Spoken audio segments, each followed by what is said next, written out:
All right, I want to make something important here before we actually go through and kind of finish up our inventory for adding items. And that is, as you can see, I've added this section and this section. You can ignore that. You don't need to copy it, but I want to show you something. So currently, the way we are going through and actually adding items is even though we fill up the grid panel like this, so we have 20 slots, so 4, 8, 12, 16, 20. When we walk up and we pick up an item, ignore that this one's removed. Even though we put it in this slot here, we now actually have 21 items in our grid. So same kind of thing goes for if I were to pick up another one. Well, now we have 22 items in our grid. So there's a slight issue there because we're, again, ignore that I'm removing these. That's just for an example I'm going to show you here in a second.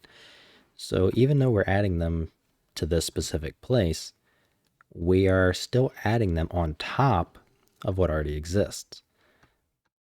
So I don't know if that's making much sense, but pretty much each time we pick up an item, we're adding on to the grid slot. So we go from 20 to 21 to 22. That is a problem. So if we head back over here, you can see where I'm removing this.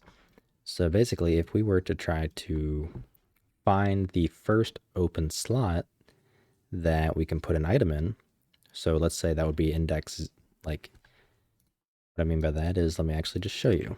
I pick up this, I pick up this, I use this.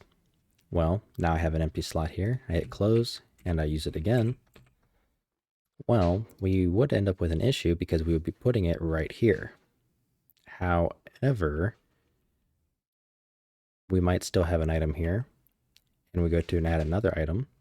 We would also have it be put in this first slot because our placement of these objects in our grid is not accurate to what they are. So this should be 0 for the column, 0 for the row, or index 0 to find this item for food. And then this should be index 1 for this medkit. However, the actual indexes, again, ignore that these two are removed, are going to be 21 and 22. So they should be like, somewhere down here for just visual example. So that's obviously a problem. So we need to kind of construct how we add our items. So instead of adding items like we do with this add child, after we create that initial grid default kind of fill, we want to access that specific item and then update the information inside of it. So just like how we have this disable button inside of that inventory item widget where we reset the item data, we want to do the same thing, but for enable button, which obviously we are doing by setting kind of some of the information. We want to make sure we set the item data class as well. So we're going to have to figure that out or set that in some other form. But we want to be able to bring the button to life and get rid of it without deleting it and without adding another child to it. So I'm kind of hoping that makes some sense. So what we're going to do is I want to essentially copy this and move it to our fill default. So that way our fill default literally is just going to go through and create our grid for us. So we can copy this entire section right here, go to fill default, let's paste it in. We're going to delete where we do add item and just plug it right in to the add child to uniform grid. And for content, we plug in the return value. And let's just clean it up a bit. So now we should have the exact same effect minus add item being called, which we do. Okay, great. Now we can rewrite how we add items to our, to everything. So we want to access the first open or available slot in the grid that has nothing of value per se. And instead of replacing it like we're doing here, well, let me rephrase that. Instead of adding on top of it like we're doing here, we want to instead replace the current slot that's already there. So I'm going to actually go through and just flat out delete everything. And this should be relatively quick to do. So let's grab our grid here. Let's go ahead and do a get all children. Let's do a for each with a break so we can loop through it. And let's get out the array element, which should be our type w underscore inventory item. So we're going to cast it to w underscore inventory item. We want to then get the item data, which we split and check and see if the item data class is valid. If it is valid, that means there is a valid item there. So let's just search for a isValid class node, perform another branch. And if it's true, well, let's actually move this over here to kind of clean it up a little bit more, I guess. So if this is true, then there is an item in the slot. If it's false, there's nothing, so we can add the item to that slot. So we have this array index right here that we can access, and we pretty much, that's, well, the one we want to modify. So let's grab this grid inventory test again. We actually really need to rename that, so let's do that. Yeah, you know, we'll do it at the end. Let's do get child. Let's see, this is get child index, get the index of a specific, get child at, get the widget at an index. The index is going to be obviously the array index. The return value is going to be our inventory item, so we can go ahead and cast it. So cast to w underscore inventory item and hook that into false. Because again, remember, if the item does not exist, if it's invalid, we want to get it and set the information onto it because we don't want to recreate it. So from right here, we want to call a function that will go through and pass in this information to update it. So when we go through and enable button, we can, let's do uFunction. Let's go ahead and just add another function here. Let's do set new item data to make it take in item data if it lets me type. And let's just call this one new item data. And we're going to set item data to equal new item data. And then from there, we want to call enable button. So just to kind of clean it up a little bit, in my opinion. So let's actually rename this from set new item data to set new and update item data.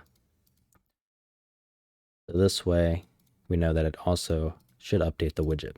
So let's call that. So set new and update item data, and we plug in new item data. However, we don't have that data per se because it is currently, you know, constructed in this widget. So we are creating a widget when we call add item. We don't want to do that anymore. So where we call add item, let's find it right here. Here's add item. We create the widget. We delete that widget, and we want to pass in item data. However, we can't, so that means we need to change the input parameter type. So let's click on add item, and let's search for item data. It's going to be an object reference like normal, and we just plug it right on in and link it back up like so. Yeah, I guess I can move, let's see. Oh wait, no, that's for something else, never mind. So we have that. We want to plug in item data to new item data. And let's just, I guess, see what happens. So let's save all. We have our grid, pick up an item. And this went through and filled all of them. Now the reason for that is because we have not called the break. So if we set new, if we set new and update item data, we want to call break. Let's call that and clean this up a bit. Bump this up one. And now it should only do it for one of these like it just did. Let's pick up another. And we're adding on to it. So we obviously are having an issue when we go to call update. That was interesting. It just added a new one too. Let's see what that does that again. Click it. Oh, oh well. So that broke our use, or our update, so to speak. Well, actually, it broke our use. So let's click it. Anything happen? Yeah, so we are removing hunger. We are just not removing it out of our inventory. So inventory item, when we go through and update the item, if it is less than 0, we go through and we disable the button. which it does not seem to be doing. That's when we call update item. So my guess is update item is not actually firing. So let's look at this here. Should add new item. Let's view it. So we get the current inventory length and the total number of items. So we have not set this back yet. So we're not incrementing total number of items. So this is always going to be false. And because, or sorry, it's always going to be true. And because it's always going to be true, we're always going to add item. So when we go through to add the item, we want to increment it. So we're going to take total number of items and simply increment it and plug it right back in. So now let's see if this works. So we pick up an item. Great. Pick up another one. Great, it stacks. So now I click it, it goes away. I click it again, and it goes away. Pick up another item, and it goes back to here. So just to confirm, let's pick up 2 of these, and pick up a bunch of these. So now we have these 2. So in theory, I should be able to use up all of these, and now I have this in that second slot, just like so. It's staying there. So when I pick up the bread again, it should appear here instead of here like it used to. Pick it up, and it does. So it now goes to the first open slot that it finds, and it still finds everything to update as it's supposed to. So we have an issue with that one not going away, and that one actually going away, so there is a bug there. So let's see if that is persistent with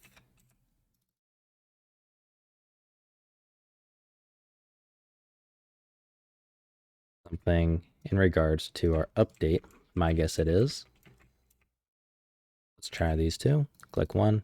Okay, so we have another bug there that we're going to have to fix, but I don't think that one will honestly be too bad because, well, at this rate, we do have our inventory, the logic, the placement of the new objects working. So I think if we just fix that, we should be good to go. So that way, when we set up our trader for the shop, all we have to do is simply, wrong one. This was for the example that I never ended up using.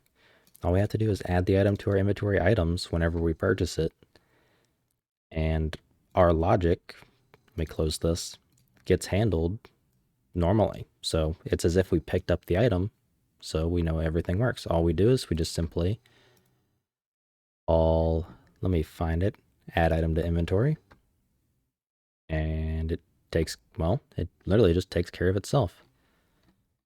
So that's literally going to be it. So we're going to go ahead and stop this video here and fix that little bug that we have, and then we are done with our inventory.